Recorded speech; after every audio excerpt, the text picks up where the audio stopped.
What's going on, guys? I'm back with another one, and I just watched Superman, starring David Cornsweet.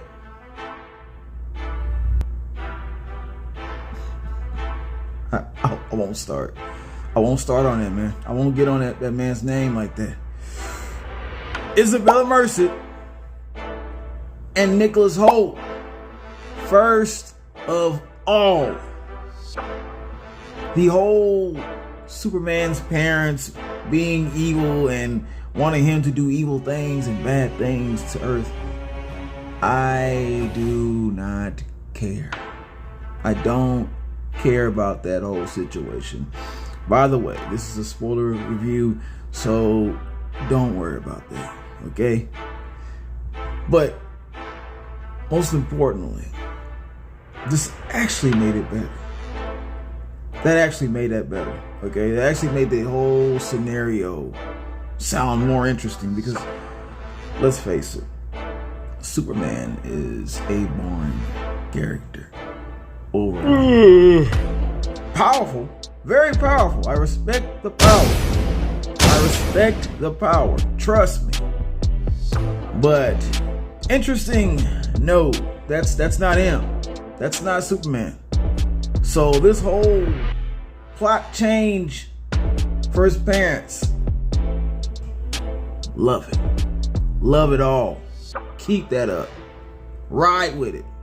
Ride with the whole thing. Let's return to the review, shall we?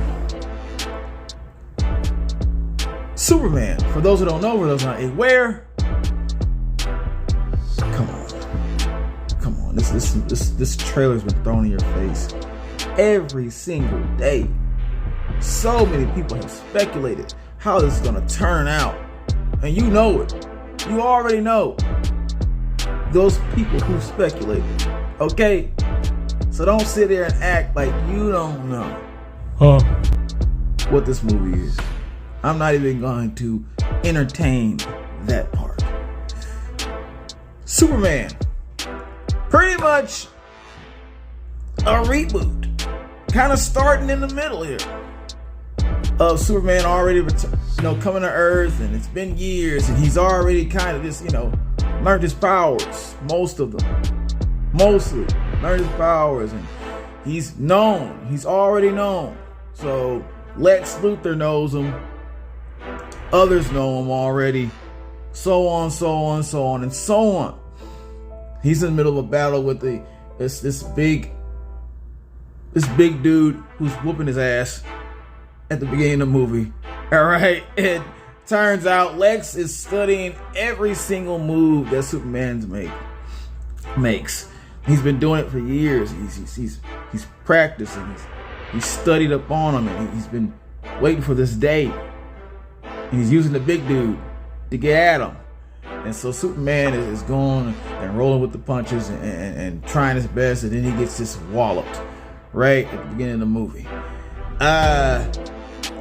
So from there on out, he's gonna need the Justice Gang's help because he doesn't understand or know how he's going to defeat this new enemy with Lex behind the wheel, riding the car.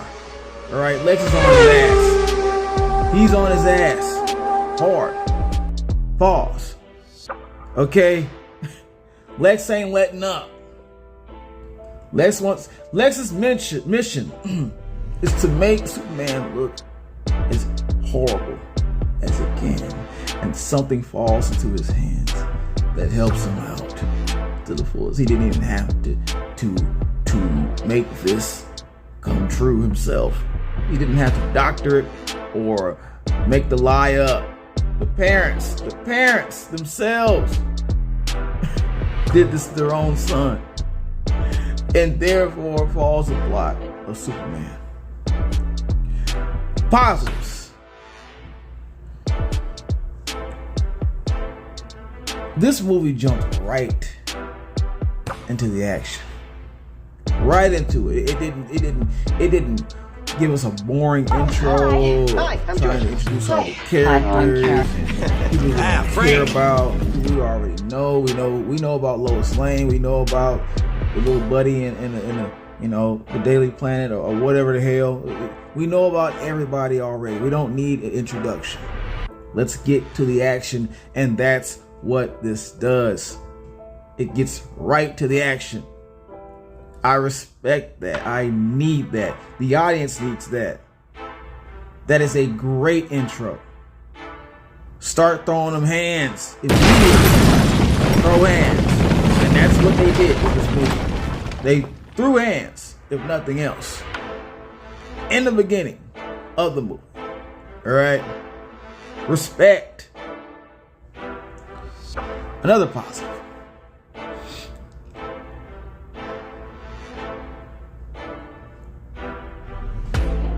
Mr. Terrific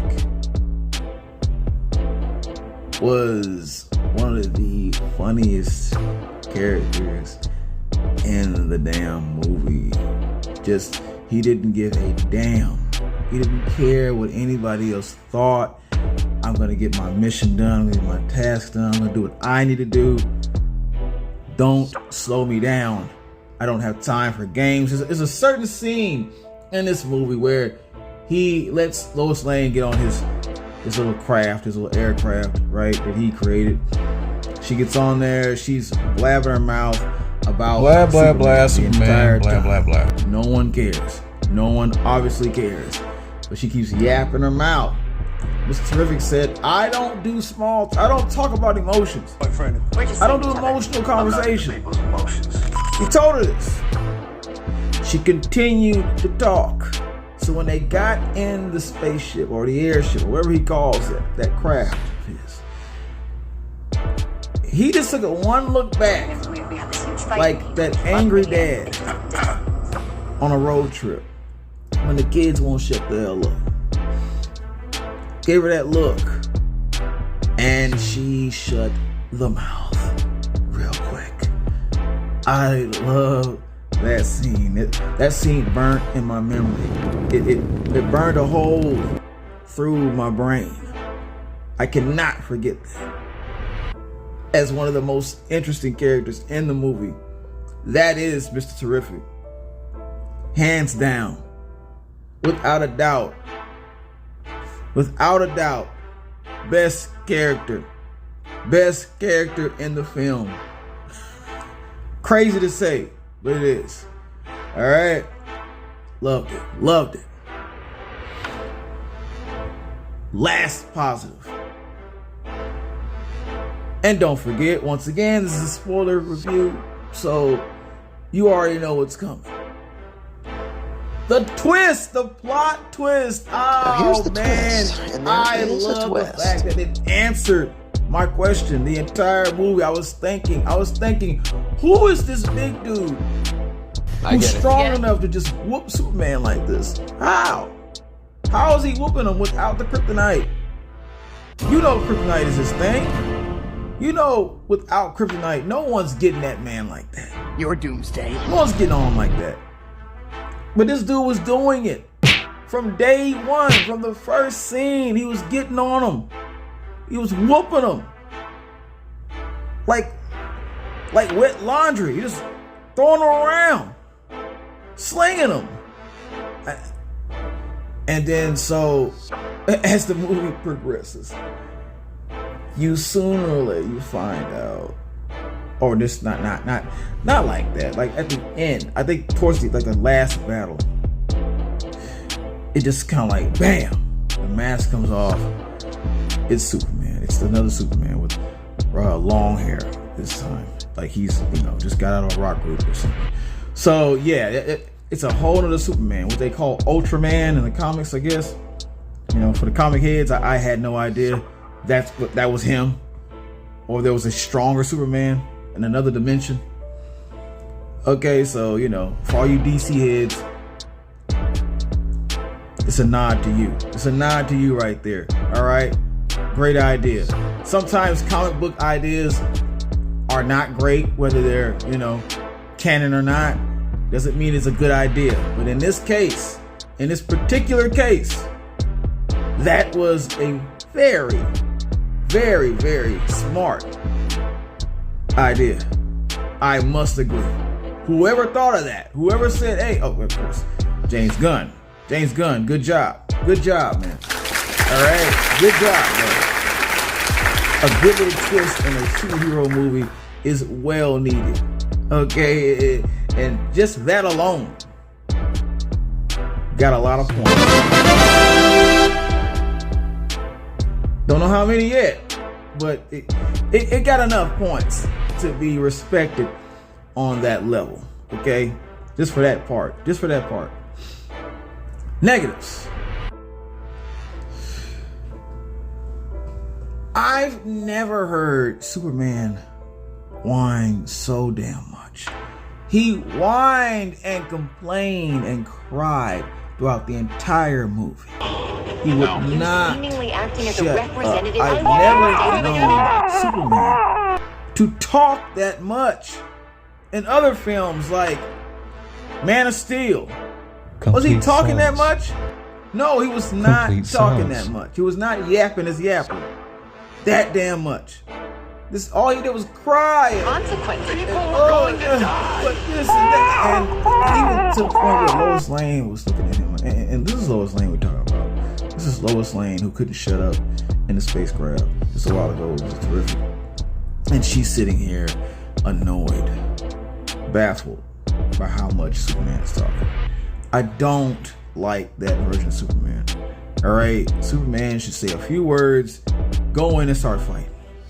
Go in and start throwing. Not a lot of words. Just go in there and start throwing hands, bro. We don't want to hear nothing else. We don't want to hear what you're thinking, what your thoughts are, anything like that. We don't care about any of that. Okay? You're not known for that. You're not known for all the yapping. So it made me look at Superman in a whole nother way that I don't like looking at Superman in. Okay? It's not a good look. It is not a good look, man. All right? Please, in the next film, Zip it. Shut him up. Shut him up. Please shut him up. I need you to. Another negative. Lex was a huge hater. And I know he's a villain. He's supposed to hate on a good guy. But Jesus Christ. Lex was hating so hard. He was hating very hard. I don't know if I felt bad for Superman or just right along with him. I just shook my head. Even at one part in the film, Superman even brought up that, man, you're full of jealousy, you're full of envy. And he admitted it. Lex admitted it. Yes, and it's the envy that drives me. It's the envy that gives me my strength. I'm like, oh man, that's the words of a super hater. Those are the words of the ultra suplex hater. The Don Mega of haters would only say that. And that's what he said. Because it drives him. Hate drives him. When you got somebody like that, you don't want to play around with them. Because they're liable to do anything. They're liable to do anything to you or to anyone you love. Seriously. So, yeah, there's a big issue with hate. With hating. Even these days, even in real life, I'm being serious. In real life, that kind of mind state is scary. It's very scary. I understand he's a villain, but I just didn't like that. I didn't like that about him for some reason. The bald-headed, new age. Well, he's always wasn't bald-headed, but it's something about this Lex Luthor. I don't know, but he still did a good job. Nicholas Hoult, great job, man. But just the hate was too strong. It was too strong. I'm saying this about a villain. I'm saying this about a villain. Dial back on the hate, man. It was to the point where I really thought you doctored that video with the parents, I was gonna believe, oh no, hell no, this man most definitely played around with that message to Superman and his parents. They could have said that. I knew it was the power of the hate of Lex Luthor, but that wasn't. But it wasn't. But yeah, man, I don't. It didn't. I didn't like that. I didn't like that part. Last negative. Hawkgirl. Hawkgirl just wasn't working for me. And I know it's old girl. It's Isabella Merced. She looks good. Any other time she looks good. She could do a lot of other characters, a lot of other movie roles that are waiting for her. But this one really was not it, in my opinion.